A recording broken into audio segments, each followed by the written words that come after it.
Pelantikan Presiden dan Wakil Presiden terpilih Prabowo Subianto, Gibran Rakabuming Raka semakin dekat. Namun hingga kini nama-nama yang akan memperkuat kabinet masih menjadi teka-teki. Juru bicara Prabowo Subianto, Daniel Anzar Simanjuntak memberi bocoran. Prabowo akan memprioritaskan nama-nama dari Koalisi Indonesia Maju untuk menteri yang berasal dari partai politik.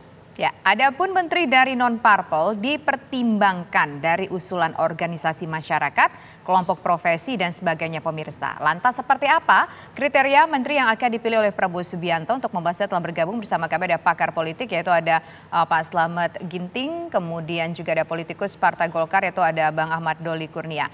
Selamat sore Bapak semua. Selamat sore, Assalamualaikum warahmatullahi wabarakatuh. Pertama, Andromeda. Iya, pertama saya ingin menuju ke Pak Doli terlebih dahulu. Ini kan Golkar salah satu partai yang masuk dalam koalisi mendukung Prabowo Subianto. Diinformasikan juru bicara tadi bahwa kesempatan pertama tentu saja diprioritaskan kepada partai-partai yang mendukung. Nah, dari Golkar sendiri seperti apa? Apakah sudah masuk ini nama-namanya, kriteria apa sendiri diterapkan oleh Golkar untuk mengajukan nama ke Prabowo Subianto untuk menjadi menteri? Ya, saya kira dalam beberapa kali pilpres ya, apa tadi yang situasi yang disampaikan ini menjadi sesuatu yang normal saja. Jadi belum pernah ada pasangan presiden dan wakil presiden yang menang dalam pilpres di Indonesia dalam era reformasi ini hanya didukung atau diusung oleh satu partai politik saja. Ya, pasti didukung oleh beberapa partai politik, jadi gabungan partai politik. Nah tentu pada saat proses pencalonan itu ada komunikasi yang kemudian menghasilkan adanya komitmen. Dan komitmen itu komitmen untuk bersama-sama ya, tentunya bukan hanya sekedar mendukung kemenangan si pasangan calon presiden wakil presiden ini, tapi juga untuk bersama-sama membangun pemerintahan di Indonesia 5 tahun mendatang gitu. Karena di situ pasti ada ketemu soal visi, soal misi, program-program yang mau dijalankan, narasi apa yang mau disampaikan ke masyarakat, itu yang mempertemukan terkumpulnya ya para partai politik dan menjadi gabungan politik bersama dengan calon presiden dan wakil presidennya. Nah setelah terpilih menjadi presiden dan wakil presiden, yang pertama kali tentu akan diajak bicara, diajak diskusi untuk membicarakan tentang perjalanan pemerintahan 5 tahun ke depan itu adalah partai-partai politik pengusung ini, termasuk soal bentuk pemerintahnya seperti apa, susunan kabinetnya bagaimana gitu ya. Nah jadi ini sesuatu yang menurut saya sudah lazim dilakukan. Nah bagi Golkar kita juga sudah punya pakem ya selama ini, bahwa ketika di awal pemerintahan baru ya, setiap presiden yang kita dukung itu menang, maka kemudian yang kita utus menjadi komunikator ya, yang menjadi representasi Partai Golkar untuk bicara tentang pemerintahan yang akan datang itu Ketua Umum DPP Partai Golkar. Nah sekarang Pak Bahlil, nah, saya kira Pak Bahlil dalam beberapa waktu belakangan ini pasti sudah ada pembicaraan ya dengan Pak Prabowo tentang siapa-siapa saja, kemudian portofolio mana saja yang memang mungkin akan diberi kesempatan ya untuk ditempatkan oleh kader-kader Partai Golkar. Siapa yang mengisi nama-namanya seperti apa, itu saya kira sudah mulai dibicarakan. Mungkin belum final, tapi mungkin sudah ada yang final, mungkin sudah ada yang masih ada yang belum, tetapi sudah ada lah pembicaraan saya kira antara Pak Prabowo dengan Ketua Umum di Partai Golkar sekarang. Baik Bang Doli, kasakusuk namanya sudah dibicarakan di internal bersama dengan Prabowo Subianto. Tapi kita ke Pak Slamet Ginting boleh, kalau Bapak melihatnya kriteria seperti apa yang akan diterapkan oleh Prabowo? Komposisinya lebih banyak orang yang berada dalam parpol, Koalisi Indonesia Maju, atau yang profesional dari kalangan organisasi masyarakat, ahli dan sebagainya? Pak Slamet Ginting. Ya, tentu background Prabowo yang militer itu tidak akan bisa dilepaskan dalam kriteria-kriteria ya, terutama kalau militer tentunya loyalitas itu nomor satu, jadi harus tegak lurus begitu. Kemudian integritas seseorang itu tentu menjadi pertimbangan, karena Prabowo kan ingin memberantas korupsi, ingin memilih orang-orangnya yang sanggup untuk melepaskan diri dari persoalan korupsi.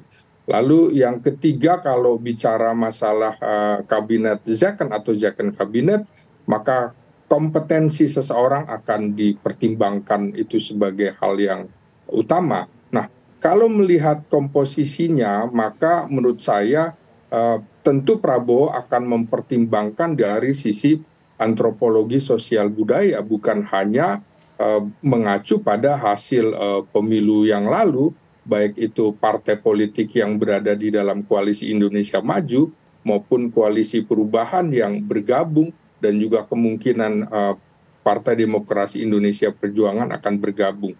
Karena kebinekaan Indonesia itu menjadi salah satu tolak ukur, maka di luar partai politik juga tentu akan mengikutsertakan kelompok-kelompok yang merepresentasikan suku, agama, dan juga kelompok-kelompok fungsional atau profesional yang bisa direkrut. Nah, ini menurut saya yang akan menjadi pertimbangan-pertimbangan khusus bagi Prabowo untuk menguatkan kabinetnya. Nah, sekarang yang tentu harus diperhitungkan adalah 2 hari lagi akan ada pelantikan anggota DPR. Karena itu menurut saya hari ini dan juga kemungkinan besok Prabowo akan juga memanggil sejumlah calon, karena lebih bagus dipastikan saja daripada kemudian pada tanggal 1 ada pelantikan DPR, kalau kemudian ditarik menjadi anggota kabinet, tentunya harus ada komitmen. Jangan sampai kemudian ia bergabung di kabinet atau mau bersedia bergabung di parlemen, tidak bersedia bergabung di kabinet. Maka ini menurut saya prakondisi untuk menanyakan kesetujuan dari calon-calon itu, apakah Anda lebih ingin di parlemen atau di eksekutif. Nah, seperti beberapa tokoh itu tentunya sudah muncul atau sudah keluar hasilnya akan segera dilantik menjadi anggota DPR. Ini juga menjadi pertimbangan supaya partai politik juga segera memutuskan dan berkoordinasi dengan KPU serta kesekjenan DPR maupun DPD apabila mereka akan menuju ke parlemen. Jadi menurut saya semua menjadi pertimbangan, bukan hanya persoalan yang berada di koalisi Indonesia Maju yang berkeringat, tapi juga ormas segala macam tentu menjadi pertimbangan, karena figur seorang militer harus mempertimbangkan kebinekaan di Indonesia, begitu. Ya, sekarang saya ingin menuju ke Pak Doli. Pak Doli, ini kan Prabowo Subianto, Gibran Rakabuming Raka yang membentuk sebuah kabinet, Zakon Kabinet. Akan masuk di sana, harapannya adalah para profesional-profesional. Nah, dari Golkar sendiri ada profesional yang diusulkan itu berapa banyak, siapa, dan itu dari profesional mana? Saya kira begini, saya ingin jelaskan dulu soal pemahaman kita tentang Zakon Kabinet ya. Memang kalau dilihat dari definisinya, kita Zakon Kabinet itu ya memang diisi oleh orang-orang yang profesional begitu ya. Dan tetapi untuk politik di Indonesia, pemerintahan Indonesia, dengan tadi yang saya ceritakan ya, bahwa proses politik ini tidak bisa mengabaikan partai politik. Nah, sehingga sebenarnya, dan sudah terbukti selama ini, nggak boleh juga dipertentangkan antara orang-orang di partai yang berasal dari partai politik dengan orang-orang yang dianggap misalnya di luar partai politik yang dianggap profesional. Misalnya dari kalangan akademisi, kemudian dari teknokrat, ya, dari birokrat yang selama ini dia besar di birokrasi dan segala macam gitu. Nah, yang paling penting itu adalah ya mungkin pemahaman kita tentang Zakon Kabinet yang dibentuk itu adalah bagaimana tadi yang sebetulnya disampaikan kriterianya oleh Pak Prabowo melalui Pak juru bicaranya itu. Yang pertama adalah apakah orang-orang yang nanti diberi kepercayaan di semua portofolio kabinet itu adalah orang-orang yang the right man on the right place gitu ya, orang yang memang punya kapasitas di tempatnya masing-masing ya, punya profesionalitas gitu, dan itu dilihat dari pengalamannya ya, dari mana-mana gitu. Nah, yang kedua adalah yang paling penting juga punya integritas ya, ini yang saya kira juga penting ya, karena problem yang dihadapi kita selama ini kan termasuk yang disampaikan oleh Pak Prabowo soal bagaimana kita memberantas korupsi dan seterusnya, itu kan ini problem integritas. Nah yang ketiga adalah loyalitas tadi. Ya tentu nggak boleh, yang namanya menteri itu kan pembantu presiden. Ya dia tugas utamanya adalah membantu presiden, mensukseskan presiden dengan seluruh programnya ya selama satu periode ini ke depan gitu. Dan tidak boleh tawar-menawar soal ini gitu. Karena dia tugasnya memang sebagai pembantu presiden. Nah ini yang saya kira kalau itu nanti memang betul-betul dijalankan kriteria itu, maka wajah kabinet ke depan ini insya Allah bisa jadi zakon dimanapun berasal dari manapun berasal orang-orang yang akan ditempatkan itu, apakah dari profesional atau tidak. Karena orang-orang yang berasal dari partai politik juga bisa bekerja secara baik. Baik, Nah, Bang Doli. kalau Golkar, ya bicara tentang Golkar, ya kita bisa lihatlah. Kita kemarin punya Pak Erlangga Hartarto, ya, yang saya kira kita juga bisa menilai cukup perform ya di dalam melaksanakan tugasnya yang diberikan amanat oleh rakyat Indonesia, oleh negara melalui Pak Presiden Pak Jokowi gitu. Nah jadi intinya Golkar menyiapkan orang-orang terbaiknya, kader-kader terbaiknya yang insya Allah kalau diberi kepercayaan mereka bisa bekerja secara profesional, punya kapasitas yang mumpuni dan ikut berkontribusi untuk mewujudkan wajah pemerintahan kabinet ke depan ini menjadi kabinet yang kita sebut tadi zakon itu. Baik Bang Doli, kami dengar juga Golkar ini kabarnya minta jatah menteri sekitar 5 orang. Bahkan dari Gerindra mengkonfirmasi kalau kerjanya sangat loyal, kinerjanya baik, mau lebih boleh. Sesaat lagi mungkin Pak Slamet ditanggapi, hanya di Kabar Petang pemirsa. Kita ke Pak Slamet, tadi Bang Doli sudah menyebutkan ada faktor integritas, kemudian profesionalitas dan juga loyalitas. Tapi kalau seperti Golkar ini Pak Slamet melihatnya bisa dapat jatah berapa banyak menteri Pak? Mereka yang sudah betul-betul berkeringat bersama dengan Kim. Iya, tentu saja Golkar itu adalah partai politik pemenang pemilu legislatif urutan kedua ya setelah PDIP, artinya Golkar itu yang terbanyak di koalisi Indonesia Maju. Tentu ini menjadi salah satu tolak ukur yang akan dipertimbangkan Presiden terpilih Prabowo Subianto untuk mencari kader-kader Partai Golkar. Nah tentu dalam politik itu ada pertarungan, dan pertarungan politik itu juga bisa dilakukan melalui cara-cara komunikasi politik. Tentu Prabowo menurut saya tidak akan mencari tokoh-tokoh Golkar dari satu faksi sehingga dia bisa tetap mengendalikan tokoh-tokoh partai politik yang akan masuk di dalam kabinet. Misalnya kita bisa ketahui ada sejumlah dewan, dewan penasehat, dewan pembina, dewan pakar, dan dewan-dewan lain di Golkar yang ini sering disebut dewa-dewa Golkar dalam tanda petik. Tentu mereka juga berkepentingan untuk menyorongkan orang-orangnya. Jadi di dalam partai politik manapun tetap ada dalam pengertian faksi-faksi, kelompok-kelompok.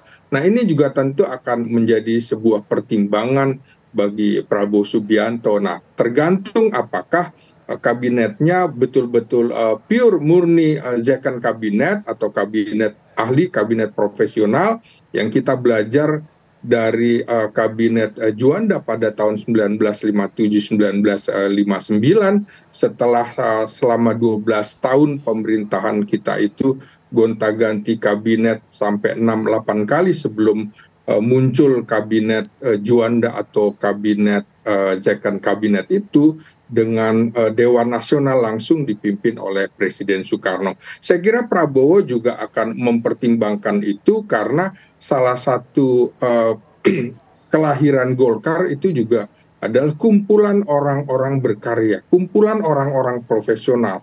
Maka misalnya untuk Menkominfo misalnya dari Golkar akan dicari misalnya orang dengan background pernah menjadi jurnalis barangkali seperti itu. Juga misalnya kalau di ketenaga kerjaan juga pernah di organisasi buruh dan lain itu tentu akan dipertimbangkan sehingga peluang Golkar untuk mendapatkan lebih banyak jatah menteri tentu masuk akal. Misalnya tinggal kemudian mempertimbangkan apakah ini ada unsur Golkarnya atau tidak. Baik. Seperti misalnya di dalam partai politik itu juga akan ada unsur, oh ini mewakili agama, oh ini mewakili suku, oh ini mewakili profesi, dan ini mewakili barangkali pensiunan militer atau polisi. Saya kira Golkar layak mendapatkan tempat yang cukup bagus di kabinet Prabowo Subianto ini, begitu. Ya, saya sekarang ingin menuju ke Bang Doli atau ke Pak Doli. Pak Doli, jadi sebetulnya Golkar ini akan dapat berapa kursi sih? Kita tahu kemarin, kalau nggak salah di Jumat ada beberapa tokoh yang dipanggil ke Hambalang. Nah, sepanjang kita menuju waktu pelantikan Presiden tanggal 20 Oktober nanti, sudah berapa banyak tokoh yang dipanggil ke Hambalang oleh Prabowo Subianto? Dan harapannya berapa menteri Golkar bisa dapat? Sebenarnya kita kembalikan ya bahwa penyusunan kabinet itu adalah hak prerogatifnya Presiden, dalam hal ini Pak Prabowo Subianto. Jadi saya kira yang paling tahu berapa partai politik dapat setiap partai politik dapat berapa posisi segala macam itu hanya Pak Prabowo Subianto dan Allah Subhanahu Wa Taala, Tuhan Yang Maha Esa. Ya. Dan tentu pasti dikomunikasikan dengan ketua-ketua partai politiknya masing-masing, termasuk ketua umum Partai Golkar gitu. Jadi tentu dalam posisi Partai Golkar dalam posisi ya menerima menunggu ya apa yang menjadi kebijakan atau keputusan Pak Presiden kita. Yang jelas bahwa Partai Golkar siap ya apabila diminta dengan jumlah berapa saja, dan kita akan kirimkan kader-kader terbaiknya buat membantu Pak Prabowo dalam pemerintahan yang akan datang. Terima kasih Bang Ahmad Doli Kurnia dan juga Pak Selamat Ginting sudah bergabung di Kabar Petang. Kita tunggu nanti kejutan dari Partai Golkar, berapa yang akan mengisi kursi di Kabinet Prabowo Gibran. Baik, terima kasih Bapak semua. Pemirsa, 3 pasangan Cagup Cawagup Jakarta makin gencar bersafari politik. Informasinya kami hadirkan sesaat lagi.